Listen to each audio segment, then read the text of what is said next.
ಈ ಸ್ಕೂಲ್ ಬಸ್ನವರು ಹೆಂಗ್ ಓಡಿಸ್ತಾರೋ ಗೊತ್ತಾಗಲ್ಲ. ಆ ಕಡೆ ಬಸ್ ಇದೆ, ಈ ಕಡೆ ಲಾರಿ ಇದೆ, ಮಧ್ಯದಲ್ಲಿ ಬಂದು ನುಗ್ತಾ ಇರ್ತಾನೆ. ನೀನಾ ನಾನಾ ಅಂತ. ಹಾಯ್ ಫ್ರೆಂಡ್ಸ್, ನಮಸ್ತೆ. ನಾನು ಶ್ರೀ ಖುಷಿ ಟೂರ್ಸ್ ಅಂಡ್ ಟ್ರಾವೆಲ್ಸ್ ಕಡೆಯಿಂದ ರಾಮಕೃಷ್ಣ ಮಾತಾಡ್ತಿದ್ದೀನಿ. ಇವತ್ತು ಬೆಳಗ್ಗೆ ನಮಗೆ 5:15 ಒಂದು ಪಿಕಪ್ ಇದೆ.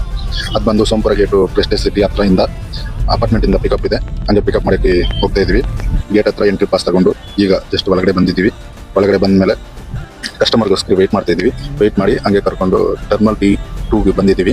ಬಂದು ಡ್ರಾಪ್ ಮಾಡಿ ವಾಪಸ್ ಬರಬೇಕಾದ್ರೆ ಎಷ್ಟು ಕ್ಯಾಬ್ಗಳಿದ್ದಾವೆ ನೋಡಿ. ಇವತ್ತು ತುಂಬ ಡ್ಯೂಟಿಗಳು ಕಮ್ಮಿ ಇರೋದ್ರಿಂದ ನಮಗೆ ಬೆಳಗ್ಗೆ 7 ಗಂಟೆಗೆ ಡ್ರಾಪ್ ಆದರೆ ಮಧ್ಯಾಹ್ನ 1:00ವರೆಗೆ ನಮಗೆ ಡ್ಯೂಟಿ ಸಿಕ್ಕಿರೋದು. ಹಂಗೆ ಗಾಡಿಯಲ್ಲಿ CNG ಖಾಲಿ ಆಯಿತು ಅಂತ CNG ಹಾಕಿಸ್ಕೊಳ್ಳೋಕ್ಕೆ ಹೋಗಿ CNG ಫಿಲ್ ಮಾಡಿಸ್ಕೊಂಡು ಹಂಗೆ P4 ಪಾರ್ಕಿಂಗ್ 4 ಬಂದಿದ್ದೆ.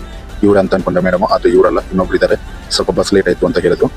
ಹಂಗೆ ಪಿಕಪ್ ಮಾಡಿಕೊಂಡು ಸರ್ಜಾಪುರ ವಿಲೇಜ್ ಹತ್ರ ಡ್ರಾಪ್ ಆಗುತ್ತೆ. ಅದಕ್ಕೆ ನಾವು ಬ್ಯಾಕ್ ರೋಡಲ್ಲಿ ಬರ್ತಾ ಓಫರ್ ಸಿಗ್ನಲ್ ಹತ್ರ ನೋಡಿದ್ರೆ ಎಷ್ಟು ಜಾಮ್ ಇರುತ್ತೆ ಯಾವಾಗಲೂ. ಇನ್ನು ಈ ಟೈಮಲ್ಲಿ ಸ್ವಲ್ಪ ಕಮ್ಮಿ ಇರುತ್ತೆ, ಅಂದರೆ 3 ಗಂಟೆ ಮೇಲೆ ಇನ್ನು ಜಾಸ್ತಿ ಆಗುತ್ತೆ.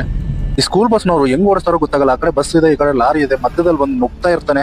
ನೀನಾ ನಾನಾ ಅಂತ. ಟ್ರಾಫಿಕ್ ಎಲ್ಲ ಮುಗಿಸ್ಕೊಂಡು ಆರಾಮಾಗಿ ಮೇಡಮ್ನ ಡ್ರಾಪ್ ಮಾಡಿದ್ವಿ. ನೆಕ್ಸ್ಟ್ ಮುಂದಿನ ವಿಡಿಯೋದಲ್ಲಿ ಸಿಗೋಣ.